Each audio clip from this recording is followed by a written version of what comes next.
Olá, alunos do módulo 5 da EJA, tudo bom com vocês? Aqui é a professora Daniela Gava e hoje o tema da aula será números racionais.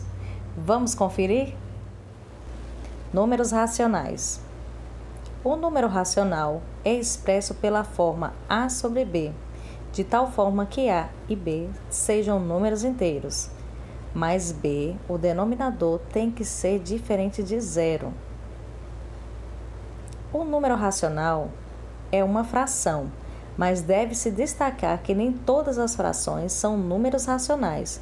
Por exemplo, 4 sobre 1 é uma fração, mas o seu resultado vai ser um número inteiro. 4 dividido por 1 é o próprio 4. Para expressar o conjunto desses números, os matemáticos usam a letra Q maiúscula. Notação e relação de inclusão. O conjunto dos números racionais é representado pelo símbolo Q.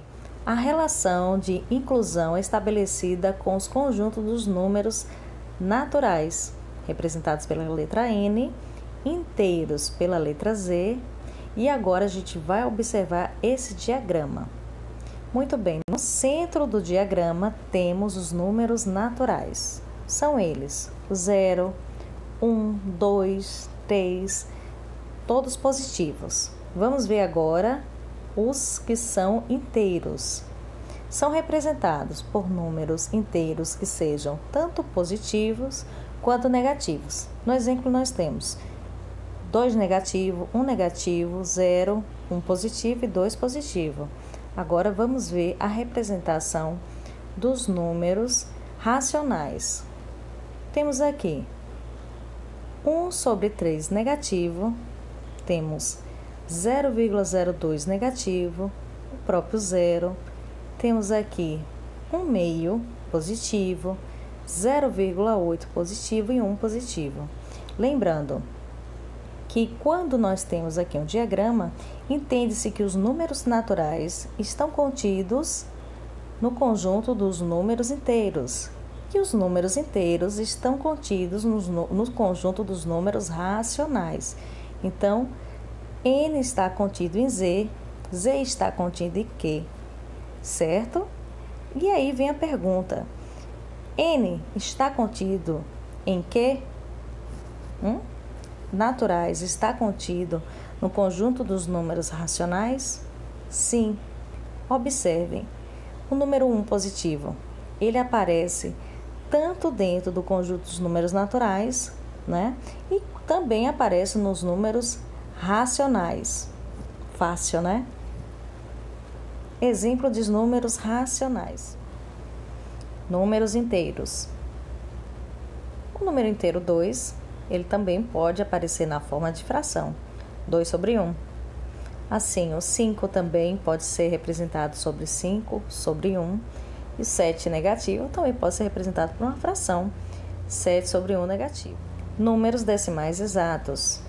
Temos aqui os exemplos: 0,2, que é representado por 2 décimos. Temos aqui 0,06, que é representado pela fração 6 sobre 100. Temos o número decimal 2,173, que é representado por 2.173 sobre 1.000. Números periódicos ou dízima periódica. Vamos aqui aos exemplos. Temos aqui 0,333 reticências, que é igual a 3 nonos.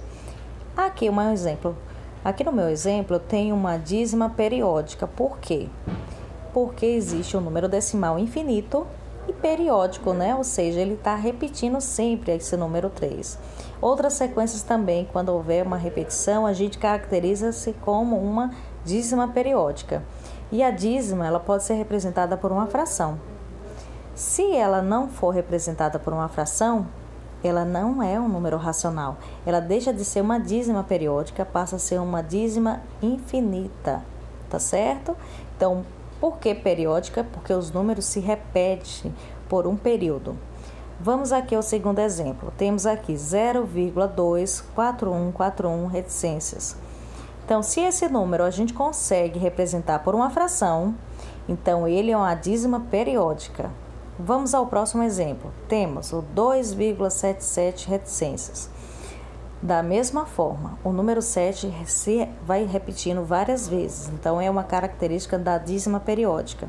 E se eu consigo pegar esse valor, esse número decimal infinito e transformar numa fração, sim, nós temos uma dízima periódica e sim, nós temos um número racional. Vamos aqui ao primeiro exemplo e exercício. Qual é a alternativa que representa o número 0,65 na forma de fração? Temos a alternativa A, B, C e D. Vamos fazer esse exercício? Muito bem, pessoal. Na matemática temos várias formas de achar uma solução e nós vamos achar a mais fácil para essa questão. Temos aqui o número decimal 0,65 e vamos transformá-los em fração. Observando as alternativas, eu tenho na letra A, B, C e D que todos os numeradores da fração está sendo representado pelo número 65. Ok. Se está representado, vamos mantê-lo aqui. Mas e aí, como eu vou descobrir se o denominador é o 10, o 100, o 1000 ou 10.000? Por enquanto, já está mantido aqui no numerador 65. Vou colocar o número 1 aqui, tá? 65 dividido por 1 não tem alteração nenhuma, vai manter. 65 dividido por 1 é ele mesmo. E aí eu vou observar quantos numerais há antes da vírgula. Temos aqui o 6 e o 5. Totalizando são quantos? 2. Então, para cada numeral antes da vírgula, eu acrescento um 0. Um 0 para o 6 e um zerinho para o 5. Acabou. A solução já está aqui. Olha que facilidade.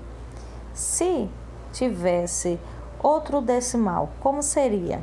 Vamos ver aqui. Por exemplo, vou colocar aqui ao lado, tá? Vamos aqui colocar um outro exemplo. Temos 0,3. Ok. Que número eu vou colocar no denominador e no numerador? Vamos ver. Se eu tenho aqui o 3, que é diferente de 0, ele vai ficar no meu numerador. E aí, acrescento 1, porque 3 dividido por 1 não altera em nada, não é isso? 3 dividido por 1 é o próprio 3. Ok. Só que eu quero transformar o 0,3, que é meu número decimal, em fração. Então, quantos números há antes da vírgula? Apenas um, que é o 3. Se há um número antes da vírgula, eu vou representar ele com um zerinho. Então, 3 décimos é a mesma coisa que 0,3. Ok? Então, voltando aqui, eu tenho 0,65 e na representação de fração será 65 por 100. Vamos ver a resposta? Resposta letra B, 65 por 100. Na segunda questão temos assinalar a alternativa com a resposta da adição 4 sétimos mais 2 sétimos. Qual será a resposta? Vamos aqui. Muito bem. Temos 4 sétimos somado a 2 sétimos. Soma de duas frações. E o que há em comum nessas frações? O denominador. É o 7, ele repete. Então, quando há denominadores iguais, o que eu vou fazer? Eu vou manter esse denominador e vou somar o numerador. 4 mais 2, 6. Pronto, resolvido. 6 sétimos. Vamos ver a resposta? Resposta letra D, 6 sétimos. Muito fácil. O ponto da reta numérica abaixo, que representa a fração 5 meios, é... Observem a reta e vejam as alternativas. Ok, nós temos uma reta numérica e aí ela quer que informe a fração, né? 5 meios. Onde ele está localizado? Em que ponto está localizado? Primeira coisa, para poder facilitar, a gente poderia transformar essa fração em número decimal, né? Então, eu tenho 5 dividido por 2, eu tenho que quanto? 2,5. Olhando para a reta, 2,5 está entre quais números aí? Está entre o 2 e o 3. Entre o 2 e o 3, que ponto nós temos? O ponto C, não é verdade? 2,5 está localizado nesse ponto aqui, ó. Entre o 2 e o 3, temos aqui esse meio, né? Então, eu tenho aqui 2,5. Qual seria a resposta? Letra C. Muito bem, pessoal. Espero que vocês tenham gostado da aula. Fiquem com Deus e até a próxima.